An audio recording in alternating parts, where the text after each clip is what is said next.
No, my head's hurting. I had to put my glasses on. Charlie's trying to be more photogenic because we're videotaping it now. I got bad news for you. Hey! There's nothing we can do. Welcome to the Five Live Bears podcast this evening. Good to have everybody with us tonight. Glad to be here. Brian is not with us today, and we are doing YouTube now, or at least we're going to be attempting to do some YouTube over the next few weeks to see how photogenic we can be. Charlie's already taken his glasses off. Whoa. Whoa. Easy. Quit. All right, there it is. All right, we're off to a good start here today. Here with us this evening also, we have Aaron Allenbaugh on the phone with us. Are you there, Aaron? Hey, guys. Hey. There he is. He's back with us tonight. Aaron! He is taking the place of Brian, who is not with us this evening. Brian is not going to be on with us for the next 2 weeks. He is vacationing deep in the dark recesses of Florida. He was showing pictures of him the other day sitting outside Universal. I don't know if he was actually going to Universal or if he was just there to, I don't know what he was doing there at Universal. For the parking. He parked at Universal, walked over to Disney. It's probably what it was. Disney probably has buses that pick you up out there in the parking lot. I'm sure they do. I wouldn't know. For a nominal fee. We just got back from Disney a few weeks ago, and good experience, I guess. It was a lot of fun. We had an incredibly good time doing that. But Tim on the chair, Brian on the couch this evening, Aaron on the phone with us live from Dallas, Texas, where he is currently residing. Are you all right? Yeah, you just called Charlie Brian. Oh, call me Brian. Dude, it's been a long day. It's been a long day for us. But one thing we're going to be talking about, our main thing we're going to be discussing this evening, and we've given it a week to kind of, for everybody who wants to see it, to go see it. And Spider-Man Homecoming came out last week, and went and saw it a few weeks ago. We had actually had a segment on our podcast that talked about whether or not we thought it was going to be whether it was going to be awesome or a bust. And we didn't mean monetarily. We knew it was going to make millions upon millions or hundreds of millions of dollars. But personally, what was it going to be? How was it going to be for us personally? And I'll start off by saying, after seeing it, we went and saw it Saturday, and I liked it. I thought it was a really, really good movie. Tim went and saw it. Charlie hadn't seen it yet. And I think Aaron, you've seen it, right? Yeah, I've seen it. Okay.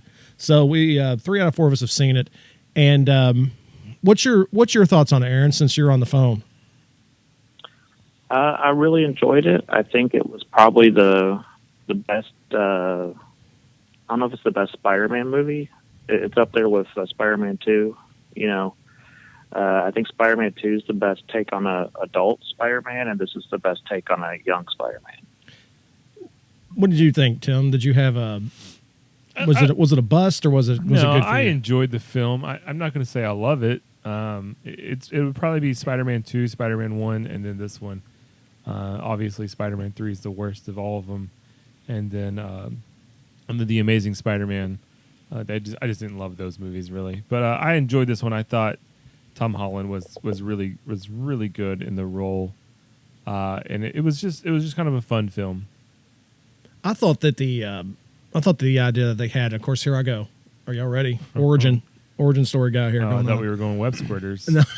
No, web squirters. I'm glad to see that they didn't have the organic web squirters. I was very happy to see that. But one thing that I was glad to see was that they did not think that Marvel did not have to put out another origin story. I am not the biggest origin story person in the world. A lot of people love origin stories. You don't love origin stories? No, I do not love origin You should stories. talk about that more often. That's why you loved Ant-Man so much. Yeah. Ant-Man was, well, I mean, we watched Ant-Man again the other night. About Ant-Man. And my daughter who's running the camera for us here, she's back there giving me the thumbs up because she thoroughly enjoys Ant-Man. Speaking of Ant-Man, Edgar Wright had a lot to do with Ant-Man, even though he didn't get left. I want to see Baby Driver just because of Edgar Wright. I've heard it's got good reviews, but that's totally off the subject of Spider-Man. Have you seen the previews for that? Yeah, I'll wait till it comes on Hulu or something. But yeah. Anyway, sorry. Back to Spider-Man. Yeah. Aaron? What did you think about Michael Keaton as the Vulture in it? How did he line up as far as Marvel villains? Where would you rank him as far as Marvel villains that we've seen in the MCU so far? He might have dethroned Loki as the best one. Really? I really enjoyed it, yeah. What about John Travolta in Punisher? Did he dethrone him? I forgot about him. Yeah, that's a good one. It's the worst villain in the history of all cinema. What about the guy that played Dracula in the Blade movie? Actually, I liked him. Was Dracula in the Blade movie? I love Blade 3. I love Blade 3 also. I thought he was great. He's better than Deacon Frost in the first one. Stephen Dorff, or whatever his name is. I liked all three of them. I don't really have a dog in that fight. Aaron, you remember when Wizard put out the who was a more convincing villain, a sock puppet or Stephen Dorff in Blade? I think Aaron, are you there? Yeah, I'm here. I'm walking around. Aaron's out walking around making sure nobody's patrolling the streets. Yeah, he's making sure. He's at Spider-Man hoodie on. Volunteer Dallas cop there. I loved Michael Keaton. I thought he was great. I think Michael Keaton's a great actor anyways. I've made that known a couple times. I thought he was great. There are some amazing scenes that we can talk about that in a few minutes where he's just an intimidating bad guy. Well, the thing I think I liked about him mostly as a bad guy, as the villain in it, is that, and this is something it was kind of, I guess it was along the lines of being refreshing for me in the MCU, was you didn't have this guy that was a total, like, going out and looking for world domination. He was not a world domination type of bad guy. I mean, he was totally like, okay, family need money. Damage control comes in, this big government agency along with Stark, and they take away my livelihood. So I'm just going to find it wherever it is. So, and that's what we have here. Is it was just a street level bad guy who happened to have a lot of alien tech with him. Yeah, and I like that about the character. And of course, Michael Keaton played it well. I mean, that was I'm with Aaron on that. It was one of the best, I think, bad guys in the MCU. I mean, as far as bad guys go, considering there was 4 of them in the movie, and Keaton played really well as the Vulture. My overall thoughts on the movie, I thought the beginning was really good. I loved the video blog that he was doing. Aaron, are you walking around still? What are you doing, Aaron? Yeah, I'm walking to my car. Oh, okay. It's like we can hear you walking. It's like he's blowing bubbles underwater or something. Like, it's a little known fact that Aaron's office is actually underwater. He works in Atlantis? He swims to his car every night. Like the Gungan cities in Star Wars. He actually works for he works on Naboo. That's awesome. I thought the beginning of the movie was really good. I thought the middle of the movie struggled a little bit, and that it just, I don't know if it was long or if they feel like they had to develop a lot. And then I thought the final act was probably my favorite part. That's how I kind of feel about the movie. I thought about if I can go into spoiler mode for a moment. Spoilers. We're going to talk about spoiling the movie for a minute. So if you're listening, the moment he shows up to pick up Liz for the homecoming, and you find out that Liz's dad is the Vulture. From that moment on, I think the movie's like great. That was really one of the scenes in all the MCU that really threw me, because I'm usually pretty good at picking out those type of, oh, here we go, here comes the switch, but I didn't even get that. I mean, that was something I didn't even notice. It was, and I had a hard time. I blew my mind when it finally came out that that's who it was. I mean, I was really blown away. Can't even talk tonight. They really did a good job of hiding that throughout the first part of the movie. Let's just put it that way. Aaron's taking off in the DeLorean. Let's turn Aaron down here for a second until he can get himself settled in. That's been part of my problem here last 2 minutes. I was totally distracted because I'm sitting here trying to talk, and you hear this. Aaron's actually wearing the Vulture. Taking off right now. All right, let's see if we get Aaron back on here now. Aaron, are you there? Yeah, I'm here. Okay. My phone went crazy. Yeah, we say so, because I was in the middle of a tirade and then lost my total track of thought. It's like you took off on the X-Men. So, Blackbird. John, just want to tell you what you were just talking about the reveal about Michael Keaton being the dad. About a week before the movie came out, there was always reports that, oh, we finally figured out who Michelle is. She's the daughter of the Vulture. So I went to the movie thinking that. So I was totally confused when he went to Liz's house. It was totally wrong. Well, So, I thought it was an incredible. I thought it was an incredible twist, and did a really good job of hiding that throughout the entire movie. And a lot of times they don't do a very good job of it. You're like, oh yeah, I see that coming. But this is one of them where it was just really, really good, and they did a really good job of it. And I think that the chemistry between Michael Keaton and Tom Holland. Yeah, I couldn't remember his last name there. Tom Holland in the scene where they're in the car together was really, really tense, and that was really, really good the way they set that up. I think that's the best scene in the movie. The car ride from Liz's house to the school where they're having the conversation and Michael Keaton is realizing that he is Spider-Man. That whole scene's probably the best scene in the movie. But I think it's cool, and this is another thing going back to the way that they built the Vulture and the way that the character was kind of portrayed is I like the idea of them having a bad guy in the MCU, which is something you don't see a lot of, who was not like totally 100% insane. That he had this kind of spoiler on it. Of course, it's been a week, but spoiler on this one is how when Peter Parker saves his daughter, he tells him, "Hey, you saved my daughter, so I'm not going to kill you." I thought that was really an interesting way of doing it, to where you had this guy who did have this, who really wasn't out for the bloodlust that you see a lot of times, like what you saw with Thanos, or you saw with the Accuser in Guardians of the Galaxy, or Ultron, or or a lot of the other major characters that you see in the MCU, especially the bad guys. Is you had a guy here who was just simply blue collar guy who just happened to be given a really bum rap in life, kind of, and he was just going to take advantage of what he had. So, in fact, you kind of almost to the point to where you're almost like, come on, Spider-Man, give him a break. That's I know that's not necessarily the PC way of looking at it. He wasn't a but villain that you hated. Yeah, exactly. Like, oh, this guy deserves it. He was just your everyday guy that figured out how to scam the system. Yeah, and that's what I liked about the movie. I thought it was an incredibly good movie. I like the idea of having the Peter Parker character in high school instead of we have a really bad connection this evening. Instead of having him like Andrew Garfield or Tobey Maguire, where it was just like, oh, poor woe is me. I'm so poor. I have to live in this one room apartment. It's funny. You go back and watch Spider-Man, and you think about watching. I'm talking about Tobey Maguire Spider-Mans, and you weren't really thinking about like, here's this 20-something dude playing a high school kid. Like you just were like, oh, you were just so excited to have a Spider-Man movie that you overlooked some very obvious things. And now you watch it and you're like, oh my gosh, this old man is playing like a 17-year-old. And it's not convincing at all that he's a kid. You're like, oh, you almost find a little bit of annoyance to it. Whereas I think Tom Holland's actually 18.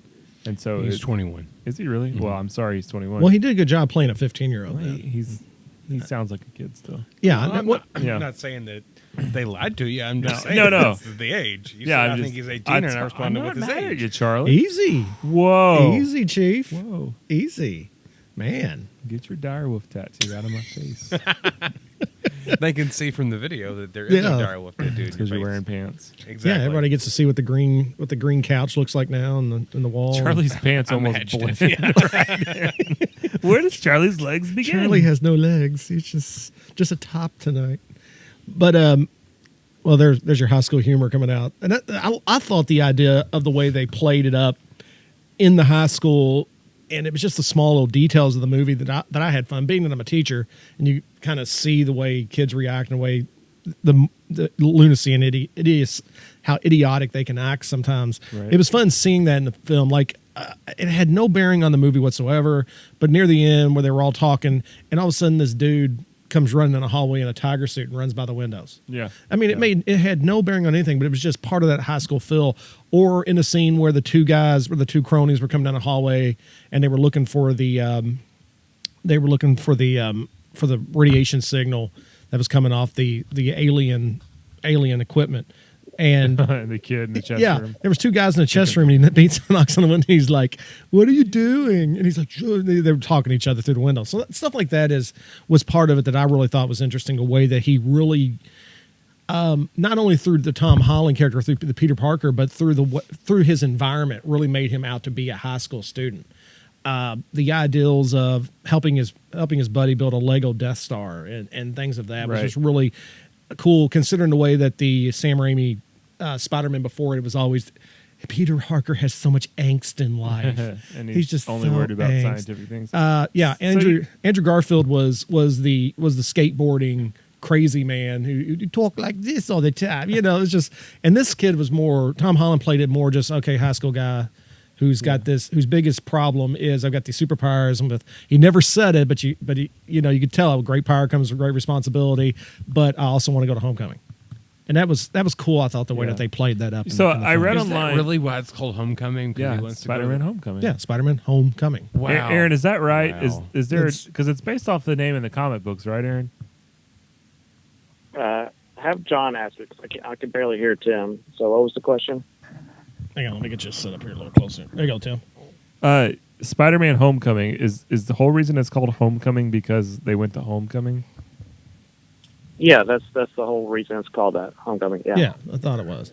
Because the whole thing wraps around him going to homecoming. Charlie don't want to see it now. Look at him. He's like, I really that's truly have just- a headache. The stupidest thing. So the two biggest It looks like frustration, but it really it's the actually two biggest complaints I read about online and with talking to other people, one was like a lot of people didn't like Flash, the bully. Now, see, I liked him. Well, so the main complaint was a bully's supposed to be this big athletic jock, blah blah blah blah blah. But then a lot of people argue back, like that's not what a bully is. A lot of times nowadays in high school, most of the time, there's still dumb jock bullies, but a lot of times the bullies are the spoiled, rich, intelligent kid that's got everything handed to him and can just look down on you and mock you. So there's a lot of arguments against that. And the other one was, I was talking to beautiful Brent, Charlie. He went and saw it. Well, I was actually talking to beautiful Brent's girlfriend, Kaylin, and she was saying that Brent's biggest complaint was that he felt that, like, you saw Civil War where he handled his own against, Captain America and these other people, and then he kind of struggled against street thugs in this one. So I guess that was his biggest complaint, that you'd almost think that a lot of the kinks are already worked out that he struggled with already in this movie. What about his dead uncle? How's that scene? It didn't even mention. I know, it. I'm being sarcastic. Didn't mention Yeah. this movie. Well, I mean, my thing about it was that we're talking about. He went into a grocery store and was shopping and saw Uncle Ben Rice and broke down in the middle of it. Well, I think the thing about it is that what they're talking about with the scenes in Civil War where he looked like he was just like, kicking butt, and then in this where he had the struggles, is I think part of that was if you go and you kind of boil it down, it comes to the kind of this ideal of what am I supposed to do? Because he has Tony Stark on one side who's saying, "Hey, street level, don't be out there making a name for yourself. Don't get yourself hurt. Don't do all this stupid stuff. Don't do what I would do." So I think that there was this internal struggle, and I think they kind of didn't really say it, but kind of brought that in. That there was this kind of struggle. Okay, what am I supposed to be doing here? And am I supposed to be, am I supposed to be kicking butt, or am I not supposed to be kicking butt? And that was kind of a struggle it seemed like a struggle for him all throughout the entire movie, even up to the point to where he, the fairy comes into play, and it was just kind of on and on. It was just, okay, I'm supposed to got all these powers, and I've got this debt, basically, even though they don't ever mention his name, I got this debt I have to pay to Uncle Ben because of my actions, but at the same time, Tony Stark's telling me not to use any of my powers. So I think it was just one of the things where he was always in that continuous struggle. What do you think about that, Aaron? One of the complaints I heard, I don't know if I agree with this, was that the movie suffered because they never did mention Uncle Ben. And, they didn't need the whole story told over again, but just a mention of it would have made the movie stronger. I don't know, but they're also saying that they're switching other things around, like with the Michelle character stuff. Like, we don't really know what happened to Uncle Ben in this universe, so they could have changed everything. We don't know it. Mm-hmm. Michelle killed him. Yeah. By the way, Michelle is like Mary Jane. If you didn't, I read spoilers on Yeah, that. well, see, Okay. and that was the thing that I didn't. That was probably the only area of the movie, and not take anything away from the Michelle character, because I mean, they had to have was that. funny. You do love Zendaya. Yeah, well, Zendaya. I've been a big fan of Zendaya since she was on Shake It Up.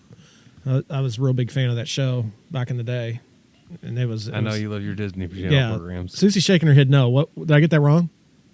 Shake It Up, right? I think you're saying her name wrong. Zendaya. There's no L. It's Zendelia now. Is it No, Zendaya? it's Zendelia. No, it's John has always called her Zendelia, so I refer to her Well, as Zendelia. Zendaya. What Zendaya? We're sorry. I'm sure she's. No, Zendalia's fine. I'm sure she's going to be really hurt by when she listens to this or watches it later. I'm sure it's going to really devastate her. But as she cries, with her $100 bills, stuff like that. As her entourage wipe away her tears. I heard she's sending her entourage to correct you on how to say her name. Just listen under the front door. It's not Zendalia! If Brian was here, it'd be like Gravedigger would show up, and it'd be Undertaker. the Undertaker would be in it. Would you let me get done, man? Gravedigger's the monster. Yeah, the monster truck. Gravedigger. Monster truck shows up and knocks on your door. Aaron, would you have been able to make that distinction between Gravedigger and Undertaker? Yes. Yeah, and Dang Gravedigger's it, a car. Am I the last person on the planet who can't get that right? But anyways, at the end of that was probably the only point in the movie to where I was kind of like, oh, come on. Really? They go, MJ. I was like, why can't this character stand her own? Why do they have to incorporate some new character into an old character and come up with this MJ thing? That was probably the only part I didn't like. And her character was all right. I mean, as a standalone as this Michelle, I mean, of course, if you watch any high school movie all the way back to like Ferris Bueller's Day Off and things like that, you've always got that grungy, I don't care kind of gothic emo kid running around there. Hey, Aaron.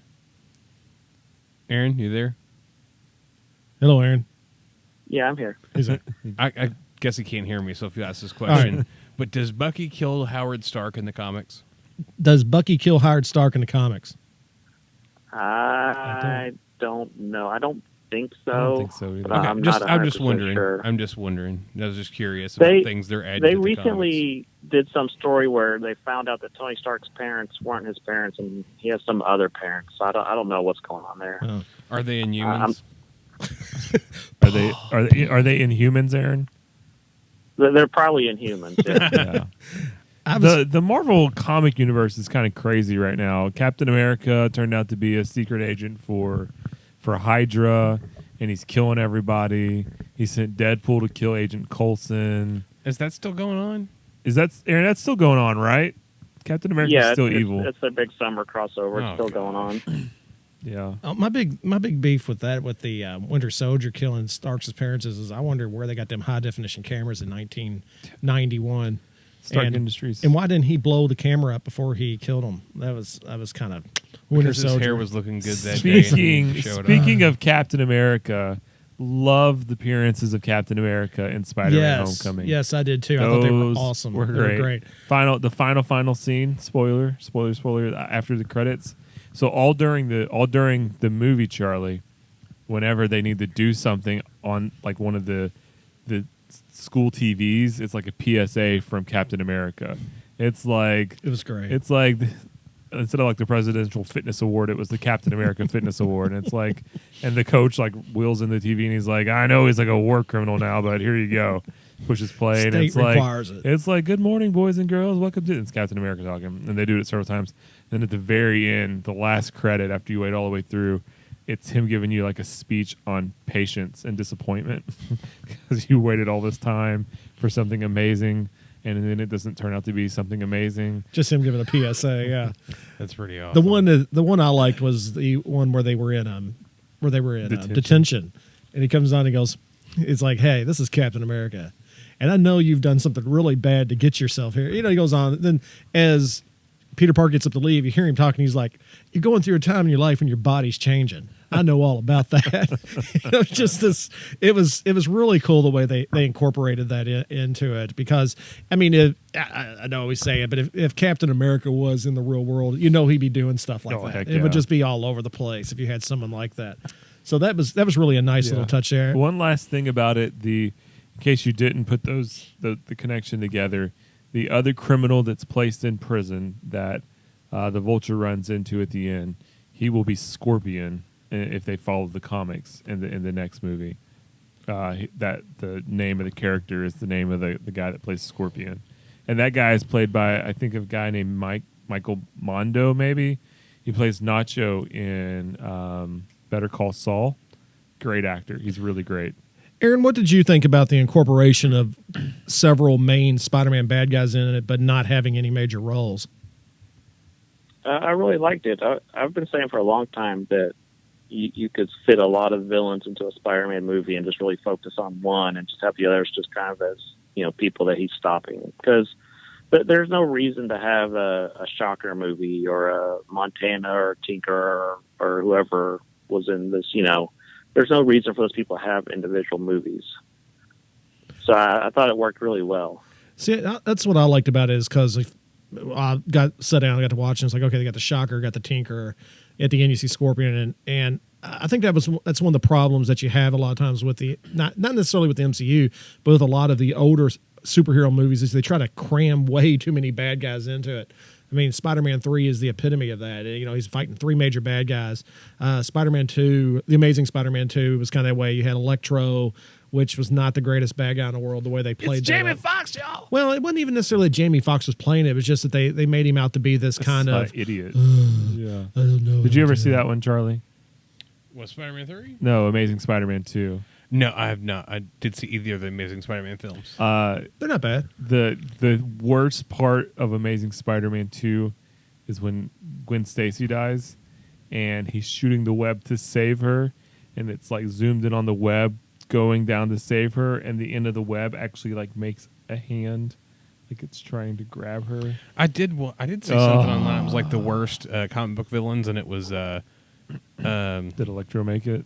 No, it was. Well, I just watched the thing with the Rhino in Spider-Man. With What's the Rhino? the Rhino. But that's a great actor. Yeah. He's an excellent actor. They and really I'm like, screwed him up in that. Oh, it was terrible. It was embarrassing The to suit watch. looked awful. The suit's Oh, horrible. The character's horrible. I think Electro looks awful. If we want to, obviously you can't do the Electro suit from the comics with the bolts coming off of his head, the campy looking '60s outfit. But I mean, I thought he looked bad. Well, but they did it. Okay, but you go back to Spider-Man 2, and they did this incredible job of Dr. Octopus without putting him in the 1960s Dr. Octopus suit. It was really good. So I was really pleased with Spider-Man Homecoming. Aaron, final word on Spider-Man Homecoming. What do you think? Up or down? Did you like it or not? Did you say you did? I liked it, and I just want to comment on two scenes real quick. The scene where he's trapped in the rubble and he's just freaking out like how a kid would really freak out. That was about that got me claustrophobic. I thought that was like Oscar-worthy performance the kid was giving. It was great. And then at the very end where he's telling the Vulture not to fly off, and after the planes crash and everything blows up, I was thinking if this was a Raimi film, Vulture would have died just then. Yeah. But he actually goes and saves him, which is what Spider-Man would do. So I thought that was really good. Yeah, definitely. Two good scenes. The scene where I thought he was going to suffocate, man, I about got up and left the theater. It just about drove me nuts on there. Tim, your final thought on it? Yeah, good movie. I'd probably put it as a middle-of-the-road MCU flick, but definitely fun. Definitely, when a sequel's made, I'll watch the sequel and enjoy it also. I think he's a really good actor. Okay. Wouldn't say it was awesome. Wouldn't say it was up there with Guardians of the Galaxy 1 or 2, but it definitely is worth a watch. So if you haven't gone and seen it yet and we haven't spoiled it too much for you, check out Spider-Man Homecoming. Definitely worth your time. Definitely worth a watch. Tom Holland does an incredible job with it. Charlie hasn't seen it yet. My daughter is telling me we're going to take a small YouTube break here, and we'll be back just in a couple seconds. Re-intro. Yeah, we're re-introing. Re-introing right after our ad in the middle. Yeah, we had to. All right, we're This back, portion ladies of and the gentlemen. show is brought to you by... Sorry. We are trying some new things on here.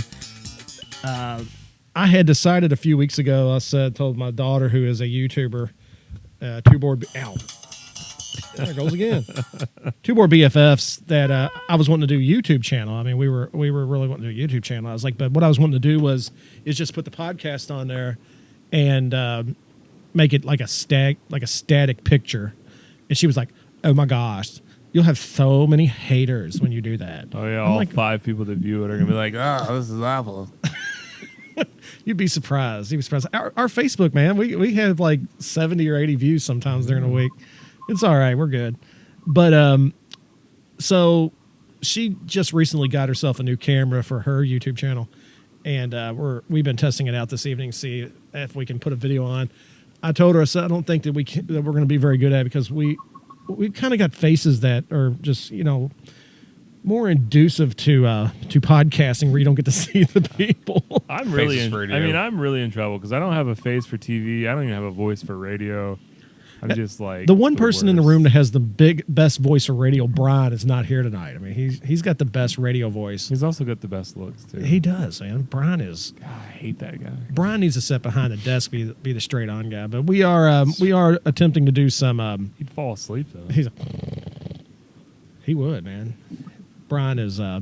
We miss you tonight, Brian. He brings some He doesn't really. listen to the podcast. No, no, I don't listen to it. He's going to. I told him we're going to talk about frisbee golf. Let's play some froth, boys. Now he's missing it tonight because he sent me a text before we got started and was like, he's like, Yeah. Good luck, guys. yeah, good luck, fellas. Cry emoji face. Cry emoji face. Yeah, he drives back from Eggplant. Florida somewhere. Here in about 20 minutes, we're just hearing him run down the stairs. Hey, guys. I dropped the kids off. Guys, I brought the gravedigger with me. Yeah, okay, something new. We had web squirters, and now we got the gravedigger. I don't know why you guys keep bringing up wet squirters. I don't bring them up. All right, John, what ranker list you got for us this week?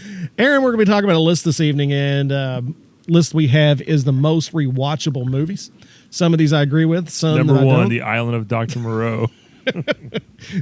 Yeah, Dr. Monroe and Schindler's List on here somewhere. That would, phew. Not that it's not a bad movie. It's just who wants to rewatch it over and over and over again? Well, I mean, in the same vein, I mean, it's like people are like, oh my goodness, and we're all Christians, Baptists here. People are like, I just love The Passion. I was like, I don't yeah. enjoy seeing a man being turned into ground beef. No, I mean, I understand it. I understand where Mel Gibson's coming from. I don't know. There was that scene in the most recent Rambo film where he turns that guy into meat, and that's pretty awesome. Like the modern Yeah, day the one re- that came one where he's in like Cambodia, and I don't think I saw it. he somehow manages to change the laws of physics to take a mounted gun on a truck and turn it to where it won't turn into the front of the truck, and literally turns a dude into ground beef. He's like, oh, that's the. I am the law. Oh, Pretty much. yeah. Okay. All right. What do we got, John? All right, What do here I we got? go. What do I got? Here we go. Number 25 on the list. We're going to go through these quick. Oh, wow. They're already starting out with some good ones here. Number 25 that they have is Independence Day is the 25th most rewatchable movie. Aaron, what do you think about Independence Day being the 25th most rewatchable movie? I thought it was great when I saw it in theaters, but now I can't stand it, except for the speech. Yes, the Other speech. than that, it's not The worth watching. speech. We will not go into the night. Ain't nothing like Bill. This is our Independence Day.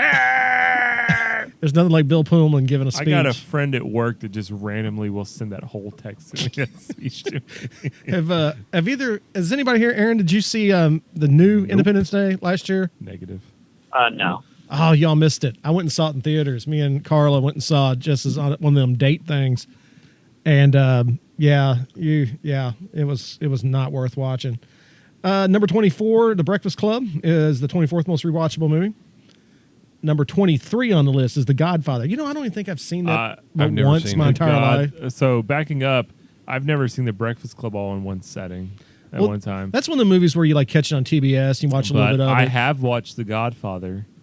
It's not rewatchable. There's just a couple scenes that are really good scenes. I got some people that I know that are like totally like Godfather people. And I mean, okay, if you like them, that's cool. But It I found them became a boring. thing Are for Carrie and Mike Godfather people? I don't know. I think that they don't have enough room on their DVD shelf between the Friday the 13th and the Chucky movies to put the Godfather on there. I mean, with the rise of hip hop and rap, they really pushed Scarface and Godfather as like, if you're into this, this is what you must like. And so it really took back off for a while. But it's like a 3-hour long movie, and it's just it has not aged well at all. But anyways, go ahead. Number 22, which is something that I have watched over and over again, is The Wizard of Oz. They used to come on CBS or Remember when that was an event? Like Oh, every man, year yeah. when Wizard of Oz would come on? that was way though before you had like DVDs and VHS was just new, and we would go with my grandparents every. I think I'm on like a Thanksgiving, or somewhere right in Easter is what Thanksgiving. it seemed like for I me. just never loved the Wizard of Oz. I'm my a favorite, big fan. My favorite thing about the Wizard of Oz was when Dana Carvey briefly had the Dana Carvey show, like on Fox, and he did the cut scene from the Wizard of Oz about the one character that was left out, and it was a guy that was born without a butt. I do a lot of sitting, and my pants would be a fitting if I only. I never saw I'd sit that. in front of the mirror and scrutinize my rear.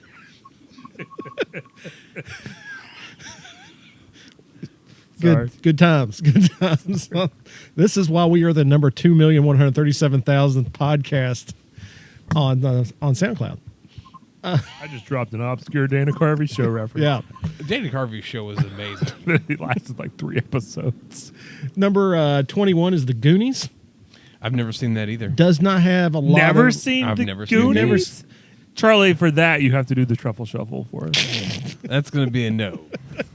I cannot believe you've never seen Goonies. So, like Goonies is like really advertised as like this kids movie, this great kids movie.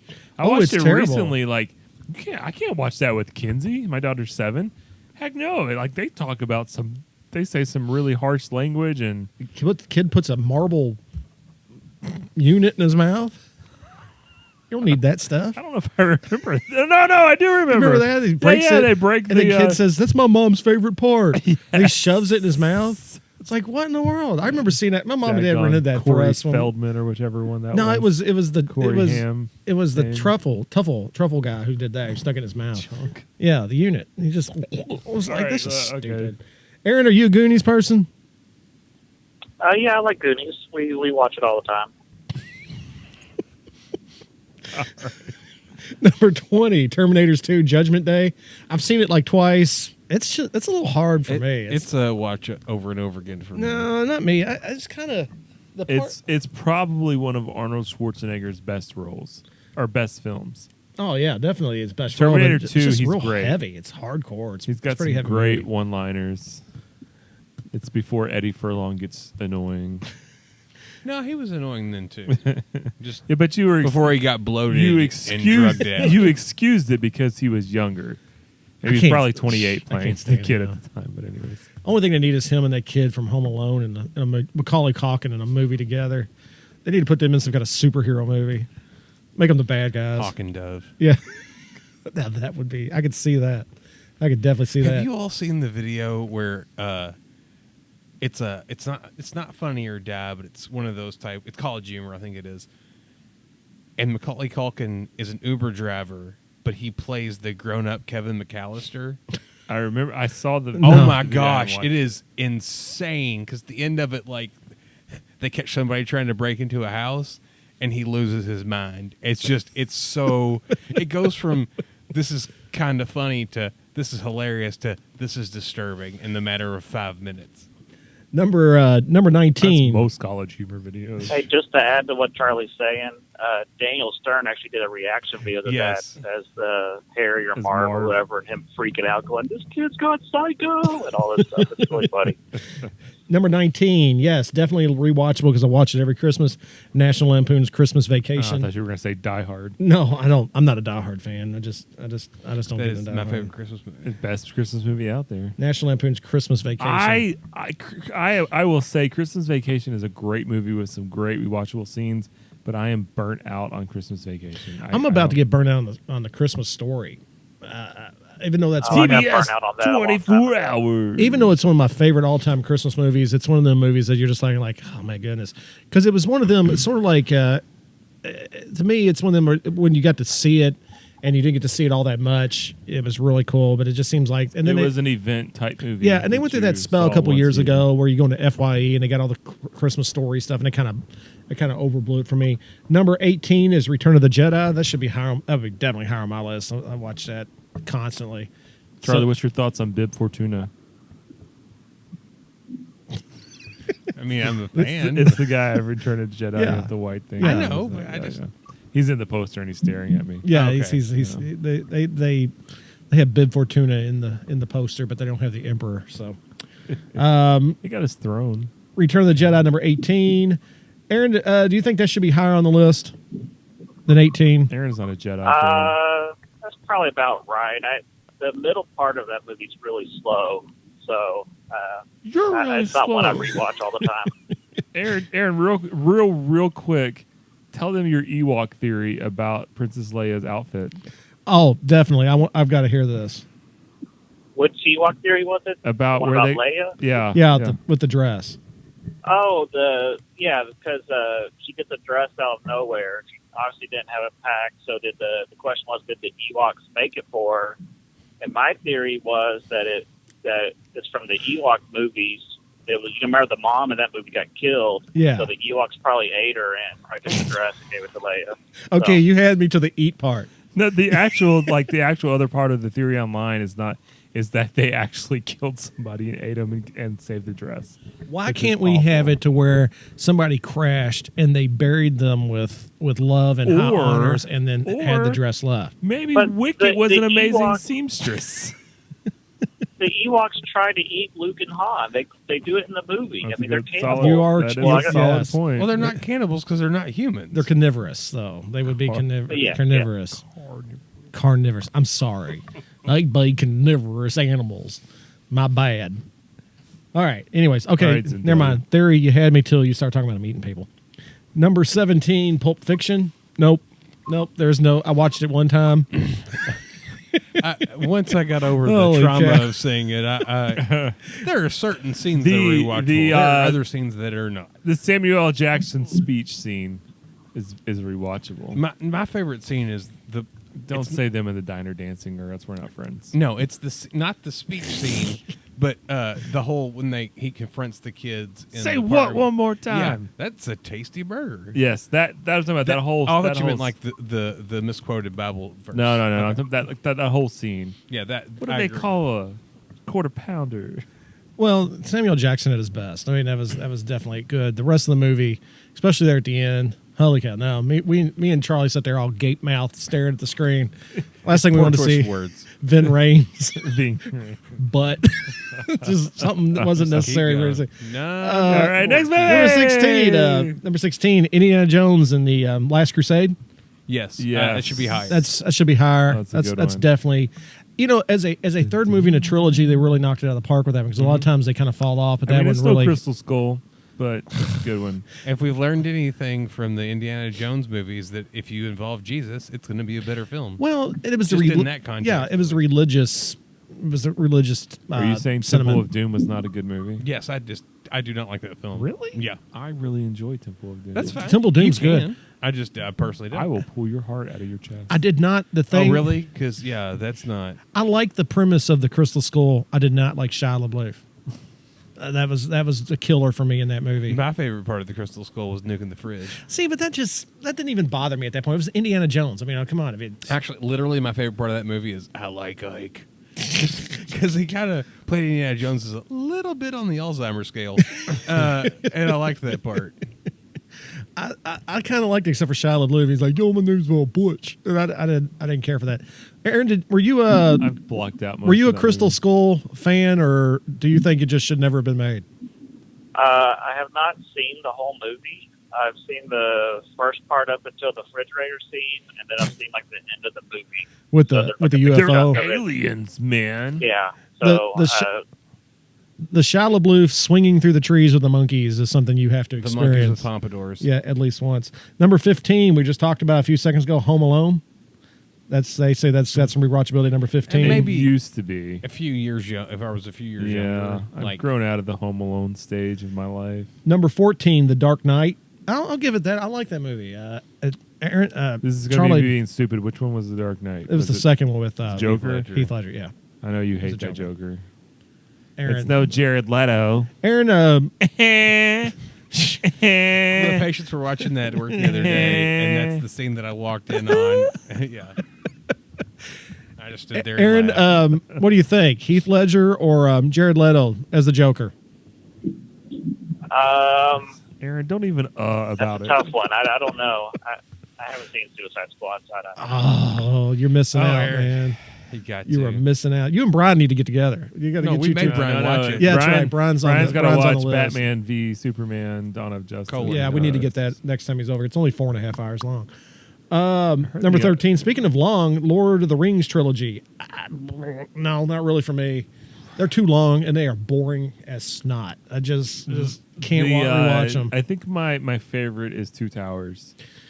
I liked Return of the King. All right, I kind of liked it. The first one's boring. It's a lot of setup. I mean, it's a great story. I love it. Gandalf is amazing. I think Frodo's good. Sam's crush on Frodo is sweet. I mean, it's all really good. But anytime Red Skull starts talking, I'm like, gosh, man, can you just stop talking Red Skull? You cut that off one head too. I was like, no, I don't want to listen to Red Skull as an elf. I don't think he said that in The Hobbit. He should have. It have probably made it. If you killed Probably one made it. elf, two elves shall appear.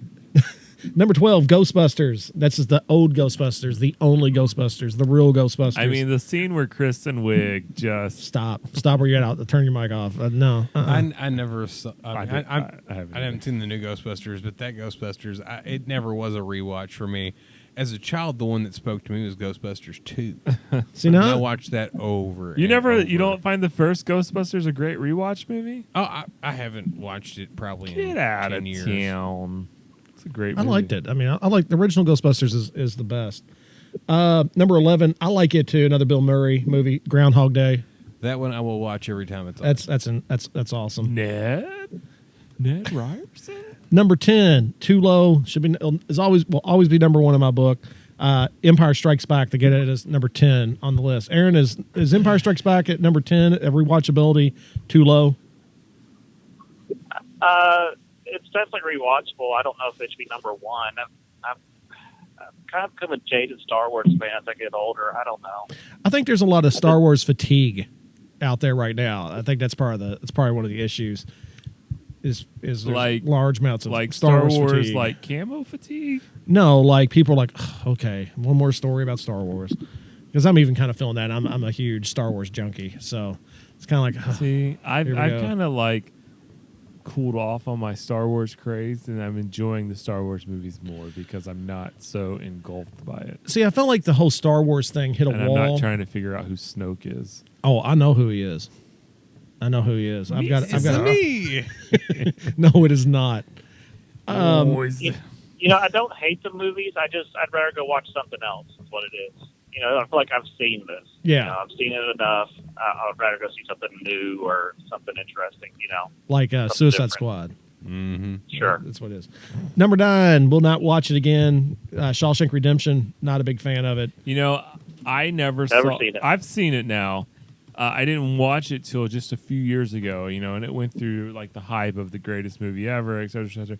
And it's a good movie, but I almost was just let down by it. It did not engulf me, I guess, like as it engulfed I'm everybody not a huge else. Tim Robbins fan, so it just didn't really.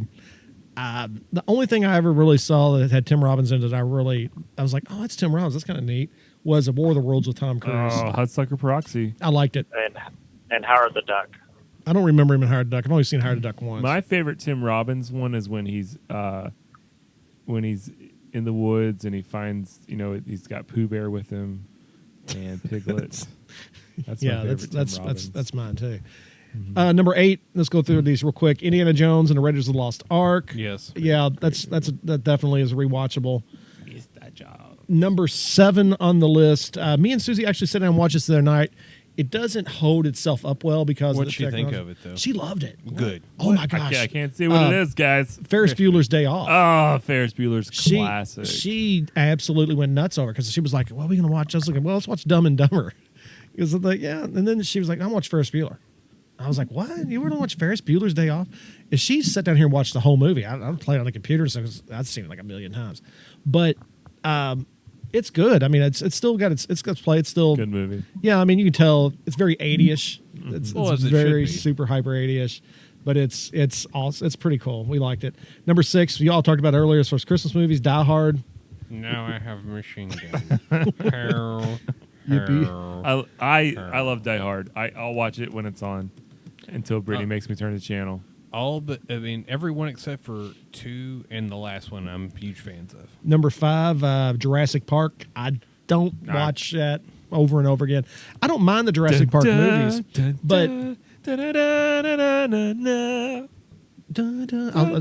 thought you were going to start with it. Yeah, Amazing Stories music there for a second. Aaron, are you a Jurassic Park guy? Not really. I was probably wasn't too young when I saw it. I just wasn't used to those kinds of movies with things jumping out, and it really freaked me out when I was a kid, and I never really got back into it. I about choked to death in Jurassic World because we went and saw it, and my wife will come up with some crazy stuff every once in a while. And she's like, "Hey, let's go see Jurassic World," or the night she said, "Let's go see Logan." I was like, "Okay." So those are things I wasn't expecting. And there's this one. Professor Xavier drops that first F word. Logan, F you, Logan. You're just like, what? I was like, oh my gosh, Logan. Anyway, a dinosaur jumps out of somewhere and about choked to death on my popcorn because I was not expecting a jump scare like that. And I say the second one, Jurassic Park or Jurassic World 2, is supposed to even be worse as far as scares. I'm all in on Jurassic Park, just so you know. Yeah, I'm a Jurassic Park junkie. I'll go see it. I'll go see it Except for again. the second one. The second one was not bad No, until she it's started. not. It's terrible. No. A girl does gymnastics and kicks a raptor. You didn't let me get finished. That's exactly what I was going to say. It wasn't bad until she starts doing gymnastics, and he was like, "Oh, I'm glad that those things pay," or whatever he says. I'm glad we invested in that, or whatever. You got cut or something. I can't remember exactly what he says, but anyways. But yeah, I mean, it was good up until that point. Number 4, The Princess Bride. Aaron, you're a big Princess Bride guy, aren't you? I love The Princess Bride. Oh yeah, I've seen it several times. Yeah. I am not. Get out of here. Sorry, not the okay. biggest Princess Bride fan in the world. Susie likes it. I like it, but One of my all-time favorites. I don't see the rewatchability in it. It's kind of like, okay, yeah, that's good. I kind of gathered you weren't, because a couple weeks ago, when everybody was rhyming words, I said, no more rhyming, I mean it. And nobody said the next line, and I was upset. Aaron, no more rhyming, I mean it. Anybody want a peanut? There you go. Yeah, see, that's brothers for you, though. Number 3, definitely high on the list, but I think Empire Strikes Back should be higher. Star Wars: A New Hope. That's number 3 on the list of rewatchable movies. Number 2, Back to the Future. Yes. Yeah, definitely. That's definitely number 2. I like all 3 of them. Yeah. All 3 of them are great films. Yeah, they have the Lord of the Rings on there as a whole set. Back to the Future is the whole section. trilogy. Yeah, Back to the Future, and that's definitely. I just feel like that trilogy is seamless. Like, you can put it all together, and it feels like a giant movie because it loops back into itself so much. I really, really enjoyed it, and it was really, to me, as far as I can remember back in my what's so funny? Tim was dancing in his chair. Oh, was he? I wasn't looking at the monitor. It seems to me that it was really the first ones, because you had the Star Wars movies, but it was really one of the first sets that had that continuous one movie kind of envelopes into the next movie type of things. You didn't see that a lot in the mid 80s when they were making them. So I thought that's still kind of cool as of today. Yeah, Back to the Future, definitely. Number 1. Don't say Gone with the Wind. It is not Gone with the Wind. Nobody's going to sit Similar. there. No, it's not that. It's not the Passion either. Number 1 is Forrest Gump. No. Oh, if Brian was here, he would be like celebrating. He He's would such agree. I mean, it's huge rewatchable. Forrest. Definitely. I could go the rest of my life and never watch Forrest Gump again and be happy. I'll watch it every time it's on too. Nope. Susie likes it. I've seen it like a billion times. Really? So, it ain't really I just my big. get my big bored thing. with it because like I know it all already so much that I don't feel like listening to him talk. Jenny. Or with Star Rays. Jenny, make me a bird off life off all the way. Sometimes. Okay, so saying that, Charlie, your most rewatchable film. They Live. Aaron, most rewatchable film for you. The one I like to rewatch is Kung Fu Hustle. That's a good one. John? Empire Strikes Back. Nice. Tim? Scott Pilgrim. Love Scott Pilgrim. It's one of my favorites. So, Brian? Forrest Gump is his answer. Probably He's not Forrest here, Gump. but it's Forrest Gump. Forrest Gump or WrestleMania disc golf 15. documentaries, something like that. Hopefully, Brian will be back with us in a couple weeks. Too fast, too furious, fools. Later, players. I think I'll have to get the girl. I'll get that saved. I'll have to get the Yeah. girl. It's on here to say that later. Well, we thank everybody for listening to the podcast this evening or this week or whatever it may be. And Sorry, Brent. yeah, Follow us still on SoundCloud, Facebook, Google Play, Rest in peace, SoundCloud. iTunes. Well, here's hoping not. That's just one nasty little article there. What- now hopefully YouTube. Yeah, you can what pick is- us up and watch what's us on the, YouTube. what's going to be the YouTube Channel name. It is just Five Live Bears Podcast Okay. at YouTube. So we'll have some more information out on that on Twitter and on we're on Twitter now as well. So Aaron, stay safe on those Texas highways. Aaron, Aaron, are you Aaron? safe? Well, yeah. What was the question? Your brother just said, "Stay safe on the highways, and we'll catch you later." Okay, I'll talk to you later. All right, man. See ya. Appreciate you. All right, All bye. right, bye. And we're going to continue to try to grow our podcast here. We've got some friends. We appreciate the good shout out the other night. And what was that? Give us the name of the podcast, Charlie. friend of the podcast? Friend of the podcast. Yes, we do appreciate them giving us a good shout out. We want to give them one. Check them out. I don't know if they're on. What you know? What are they on They iTunes? are on iTunes and SoundCloud. Sound- And at friendofthepodcast.com is their website. All right, so check them out and give them some love and continue to share us, and we appreciate those that are listening, and we hope to see you a little bit later. later, players. He's got that trademark. You know? I gotta pay him $5 later for saying that. Or